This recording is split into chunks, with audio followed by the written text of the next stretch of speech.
It's your boy John Mike.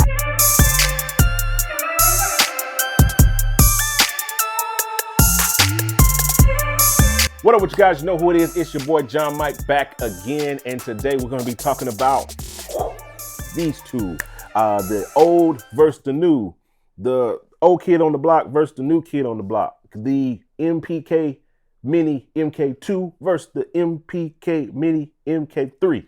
We're going to talk about both of these today. And we're going to talk about what are the differences, what's better, what's worse, all of that good stuff like that. Because you can still, as of this video, watching this video, you can actually still buy the MPK Mini MK2 because there's tons of people that have these still in stock. Amazon and all those different places like that where you can actually still order these. If you want to get an MPK2, you can still get that. Now, the MPK3, of course, is the new kid on the block. It's out, been out for a few days.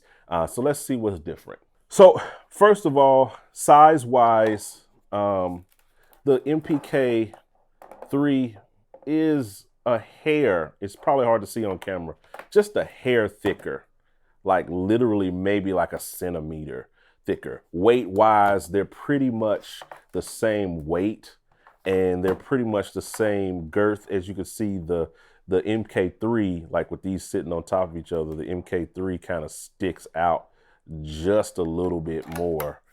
So it's a little bit more girth, a little bit more width, a little bit more weight to it or what have you. So that is the difference between them in that case. Now, of course, the big thing that they've changed is they added an LCD for or an LED. I think somebody corrected me on one of my old videos. It's actually an LED screen.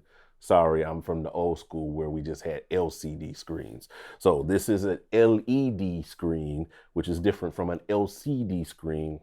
Go figure. So let's start with the buttons. They moved the pad controls and pad select up to the top here and then move the knobs and all of that down to make room for the LCD screen or LED screen. I keep wanting to call it LCD, but LED screen, they made some room for that. So you have the LED there, you have the pad controls, you have all of that right there. The knobs, of course, are the big change in my opinion for it, because here you have these little, I call them stop knobs.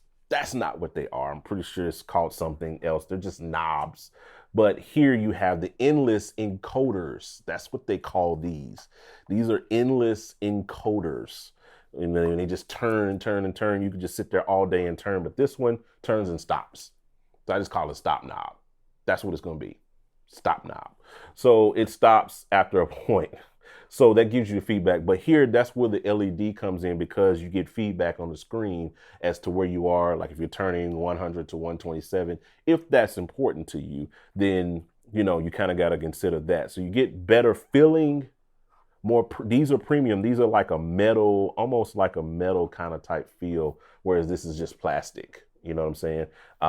Pads, let's talk about these. Of course, the pads are different, way better. You have no kind of travel with these pads on here. They're just kind of static, whereas these have some travel to them. They're thicker, more, you can really put some punishment kind of on these pads, because these were billed as actual MPC pads. These are the same ones they have in the MPC Touch, the MPC X, their new line of MPCs. These are the same pads they had. They brought it down to the MPK line. So you have that, you have your arc controls, all of these things, your arpeggiators and all of that is note repeat, and all of that is still the same. No real difference there. Same with the joystick, same all of that. Now they did move the USB port to the back as opposed to it being on the side on the, you know, original, which I think is a better situation, because, you know, dropping it, you know, sometimes accidents happen. You trip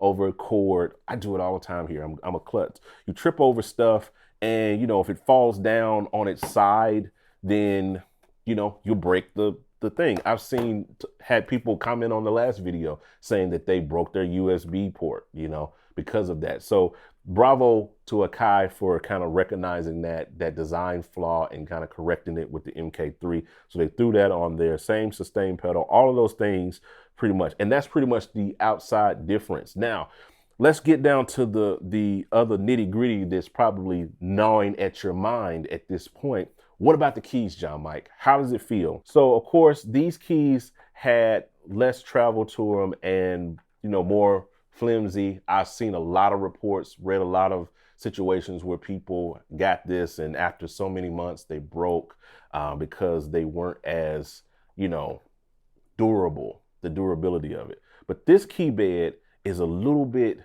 better. It's softer, it's less clacky. So listen to these.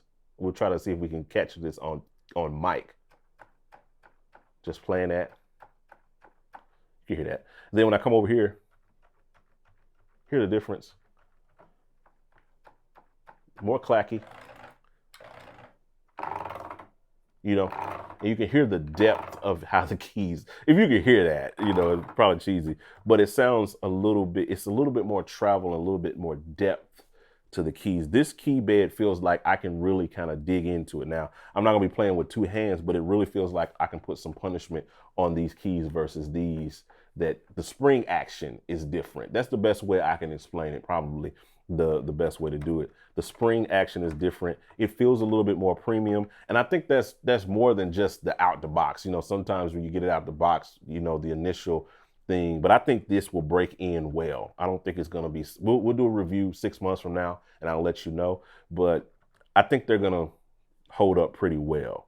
So that's pretty much the stark differences between the two if you're looking and trying to figure out. Software wise, it's pretty much the same software package. Even if you go onto Amazon and you look up the MPK Mini, you know, MK2, you're still going to see the same software package. You're going to see the MPC Beat software. You're going to see all of that. So software wise, nothing's really changed in there. Price wise, of course, you can get the MK2 cheaper than this one. So if price is your situation, you're gonna save about 20 bucks or so, and you know, getting this, you know, as opposed to getting that. But I think if I was in a position and I was about to buy a new mini microcontroller, and I was looking at these two and I was saying like, which one should I get? Which is the better one? Which should I spend my money on? I would spend the extra dollars and go ahead and get the new one.